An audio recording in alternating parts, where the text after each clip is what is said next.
اس کے بعد کیا ہوگا؟ ریسٹ ملے گا. اب اس کو پتا ہے کہ یہ رولز ہیں میری زندگی کے. اس طرح بچہ یا نوجوان جب اپنے آپ کو رولز میں لے آتا ہے, اپنے آپ کو قاعدے قانون میں لے آتا ہے, اس جوئے کو لے لیتا ہے, تو سب سے پہلے وہ کیا سیکھتا ہے؟ تابعداری سیکھتا ہے, رولز کو, حکموں کو ماننا سیکھتا ہے, اپنی زندگی میں ڈسپلن کو سیکھتا ہے, اور یہ اس کے لیے بہت ضروری ہے. بوڑھا ہو کے کوئی ڈسپلن کو نہیں سیکھ سکتا. جے تسی بیل نو, اور یہ مثال ساتھ ساتھ سمجھانے کے لیے ہے, اگر آپ بیل کو جب وہ بوڑھا ہو جائے تب اس کو جوئے میں لانے کی کوشش کریں تو آئے گا کیا؟ نہیں آئے گا. کام کرے گا کیا؟ نہیں کرے گا. وہ کر ہی نہیں پائے گا, کیونکہ جب اس کے کام سیکھنے کا وقت تھا تب اس کو وہ کام سکھایا نہیں گیا.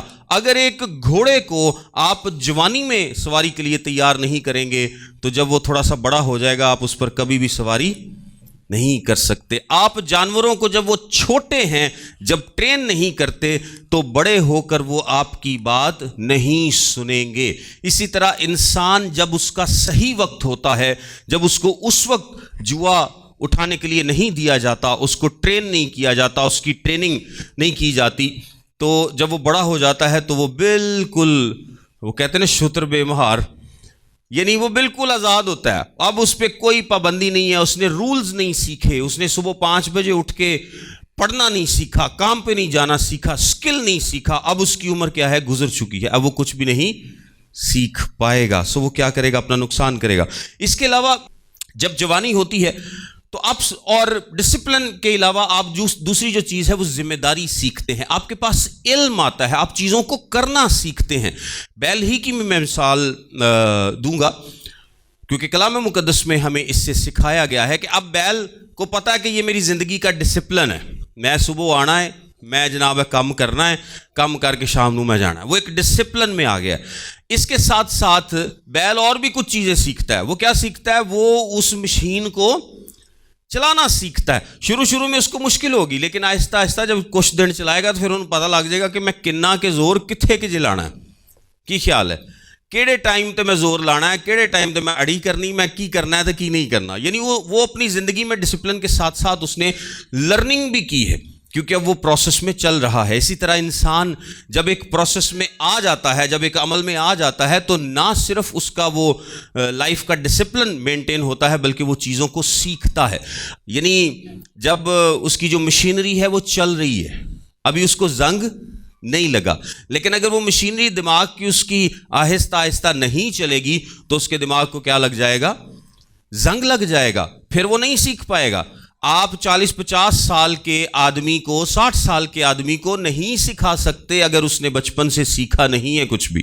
اگر اس نے بچپن سے سیکھنا شروع نہیں کیا تو آپ بڑے ہو کر اس کو کبھی بھی نہیں سکھا سکیں گے, کیونکہ اس کی جو مشینری ہے اس کو گریز نہیں دی گئی, اس کو تیل نہیں دیا گیا, اس کو رواں نہیں کیا گیا, بلکہ اب وہ کیا ہے؟ اب تو وہ زنگ آلود ہو چکی. بوتا زور لاؤ گے تو کی ہوئے گا؟ ٹوٹ جائے گی. کی خیال ہے؟ بوتا زور لاؤ گے تو ٹوٹ جائے گی لیکن چلے گی نہیں. سو انسان جب اپنی زندگی میں ارلی ڈسپلن میں آ جاتا ہے تو نہ صرف وہ ڈسپلن میں آتا ہے بلکہ وہ علم حاصل کرتا ہے, وہ سیکھتا ہے. تیسرے نمبر پر, اور یہ علم حاصل کرنا اس لیے بھی ضروری ہے کہ جب آپ زندگی کے اس خطرناک میں اس لیے کہہ رہا ہوں کہ آپ سمندر میں نکل جائیں کشتی لے کے اور آپ کو کشتی چلانی نہ آتی ہو تو آپ کیا کریں گے؟ پھر تو تباہی ہے, آپ ڈوب سکتے ہیں. اور اب آپ کے پاس سیکھنے کا موقع بھی نہیں, کیونکہ آپ نے اپنی جوانی کو کیا کیا ہے؟ ضائع کر دیا ہے. آپ نے اس وقت کو ضائع کر دیا جب آپ سیکھ سکتے تھے. آپ تب سیکھ سکتے ہیں جب آپ میدان پر ہیں, اور تبھی جو بھی آپ نے تیاری کرنی ہے آپ کریں گے. اور اس کے بعد اگر وہ تیاری نہیں سیکھی آپ نے, یعنی اس کی تھیوری نہیں پڑھی, آپ نے تیاری نہیں کی, آپ نے جو مناسب سامان لینا تھا وہ نہیں لیا, آپ ان سب کے بغیر ہی سمندر میں نکل کھڑے ہوئے ہیں, تو اب نہ آپ کو سامان ملے گا, نہ ٹریننگ ملے گی, کچھ بھی نہیں ملے گا, اور آپ کا برا حال ہو سکتا ہے. تیسرے نمبر پر, اگر جب آپ زندگی میں ارلی ڈسپلن کو اپنے اوپر لاگو کر لیتے ہیں, اور وہ ڈسپلن ایسے بھی ہو سکتا ہے جس طرح میں ہاسٹل میں میں نے میٹرک اور ایف ایس سی جو تھی وہ ہاسٹل میں رہ کے کی, تو وہاں پہ بڑا ڈسپلن تھا لائف میں. یعنی وہ صبح 5:30 بجے اٹھاتے تھے اور پھر اس کے بعد آپ نے اتنی دیر بائبل پڑھنی ہے، یعنی سب سے پہلے پریئر ہوتی تھی ہماری آدھے پونے گھنٹے کی، تو اس کے بعد آپ نے ناشتہ کرنا ہے، تیار ہو کے پریئر پہ جانا ہے، پھر ناشتہ کرنا ہے، پھر اسکول جانا ہے، پھر واپس آنا ہے، اتنے بجے پڑھنا ہے، اتنے بجے سونا ہے، اتنے بجے کھیلنا ہے، پوری زندگی کا ایک ٹائم ٹیبل تھا۔ تو یہ بیسیکلی کیا ہے؟ ایک جوا ہے جو کہ ارلی اپنے اوپر لے لیا گیا۔ لیکن اس جوئے کا کیا فائدہ ہوتا ہے جب آپ ایک رسپانسبلٹی کو اپنے اوپر لے لیتے ہیں کہ یہ آپ کو سکھا دیتی ہے، یہ آپ کو کیا کرتی ہے؟ زندگی جینا سکھا دیتی ہے، اور آپ کے جو کندھے ہیں وہ بچپن سے بوجھ اٹھانے کے قابل ہو جاتے ہیں، کیونکہ بڑے ہو کر آپ کے کندھے اس لائق نہیں ہوں گے کہ آپ بوجھ اٹھا سکیں۔ اگین بیل کی مثال سے، کہ اگر بیل اس کو جوانی میں بالکل جب وہ ابھی ینگ ہے جوئے میں نہیں لایا گیا تو بوڑھا ہو کر وہ اس کے جو کندھے ہیں اس لائق نہیں ہوں گے کہ وہ بوجھ اٹھا سکے، اس کے وہ زخمی ہو سکتا ہے، وہ گر سکتا ہے، اس کا مسل مضبوط نہیں ہوا۔ لیکن جب آپ کلام کے مطابق لکھا نا کہ بچے کی اس راہ پر تربیت کر، لڑکے کی جس راہ پر اسے جانا ہے وہ بوڑھا ہو کر بھی اس سے نہیں مڑے گا۔ جب آپ بچپن سے ایک ٹریک پر چل پڑتے ہیں، ایک سمت میں چل پڑتے ہیں، ایک ڈائریکشن پر چل پڑتے ہیں، اور پھر اس میں محنت کرتے ہیں، اس جوئے میں کام کرتے ہیں، اس کو اپنے اوپر لیتے ہیں، تو پھر کیا ہوتا ہے؟ آپ کے مسل ٹرین ہوتے ہیں، آپ کے مسل بوجھ اٹھانا سیکھتے ہیں، اور پھر کل جب کو آپ کے بچوں پر جب وہ بڑے ہوں گے، ذمہ داریاں آئیں گی، جب وہ بوڑھے ہوں گے، جب وہ اور زیادہ عمر میں جائیں گے، تو ان کو مشکل نہیں ہوگی، کیونکہ انہوں نے بچپن سے سیکھ رکھا ہے کہ کیسے بوجھ اٹھایا جاتا ہے، کیسے چیزوں کو لیا جاتا ہے۔ خیر یہ تو چند باتیں ہیں جو کہ دنیاوی تعلق سے تھیں، لیکن چونکہ ہم کرسچن کانٹیکسٹ میں اس کو دیکھیں گے کہ مسیحی کانٹیکسٹ میں اپنے اوپر جوا اٹھانا کیا ہے، اور یہ کیوں کہا گیا ہے کہ جلد جوا اپنے اوپر لے لیا جائے، جلد جوا اپنے اوپر لے لیا جائے۔ اچھا، مسیحی کانٹیکسٹ میں آپ کو ایک بات بتاتا چلوں کہ مسیحی کانٹیکسٹ میں کلام کے مطابق آپ کو ایک جوا تو لینا پڑے گا، ایک جوا تو لینا پڑے گا، یا تو وہ ابلیس کا جوا ہے یا پھر وہ یسوع کا جوا ہے، یا ابلیس کا جوا ہے یا پھر یسوع کا جوا ہے۔ ان میں تھوڑا سا فرق ہے۔ فرق کیا ہے؟ کہ ابلیس کا جوا آپ نے اکیلے اٹھانا ہے۔ اب میں جسمانی بات نہیں کر رہا، میں روحانی معنوں میں بات کر رہا ہوں۔ ابلیس کا جوا جو ہے وہ کس نے اٹھانا ہے؟ آپ نے اکیلے اٹھانا ہے۔ اس میں آپ کے ساتھ دوسرا بیل نہیں ہے، اس میں آپ اکیلے ہیں، اور بوجھ بھی سارے کا سارا کس پر ہے؟ آپ پر ہے۔ آپ کو حوصلہ دینے والا کوئی نہیں ہے، آپ کا ساتھ دینے والا کوئی نہیں ہے، بلکہ آپ کو کنڈیم کرنے والا، آپ پر الزام لگانے والا ایک شخص ضرور بیٹھا ہے، جو کہ آپ کے اس جوئے کو مشکل سے مشکل بناتا جائے گا۔ اور وہ کون ہے؟ وہ ابلیس ہے۔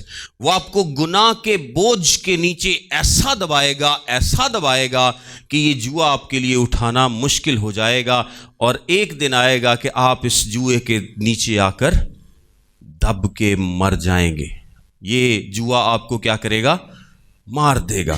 لیکن دوسری طرف جو جوا ہے وہ یسوع مسیح کا جوا ہے۔ وہ کون سا جوا ہے؟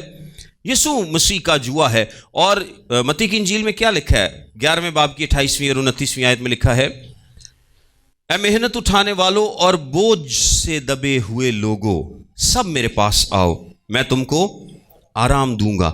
میرا جوا اپنے اوپر اٹھا لو اور مجھ سے سیکھو، کیونکہ میں حلیم ہوں اور دل کا فروتن، تو تمہاری جانیں آرام پائیں گی، کیونکہ میرا جوا ملائم ہے۔ میرا جوا کیا ہے؟ کہیں ملائم ہے، اور میرا بوجھ ہلکا ہے۔ اب اس کی وجہ پتہ کیا ہے؟ اس کی وجہ یہ ہے کہ ہمارے ساتھ جوئے میں 2 بیل ہوتے تھے نا، ہم اس جوئے میں اکیلے نہیں ہیں، ہم اس جوئے میں اکیلے نہیں ہیں، ہمارے ساتھ کون ہے؟ یسوع ہے۔ اور جب دونوں بیلوں کو جوتا جاتا تھا تو جو اندر والی سائیڈ کا بیل ہے اس پر وزن کم آتا تھا، اور باہر والے بیل پر زیادہ وزن، یعنی اس کا زیادہ زور لگتا تھا۔ تو ہم جو نیا بیل ٹریننگ کے لیے وہ لے کے آتے تھے اس کو ہمیشہ اندر والی سائیڈ پہ رکھتے تھے، اور جب وہ ٹرین ہو جاتا تھا تو پھر اس کو باہر والی سائیڈ پر کیا جاتا تھا، تاکہ اب وہ کسی اور کی مدد کر سکے۔ اس جوئے میں جو یسوع مسیح کا جوا ہے، ایک تو یہ ہمارے کندھوں کے لیے کیا ہے؟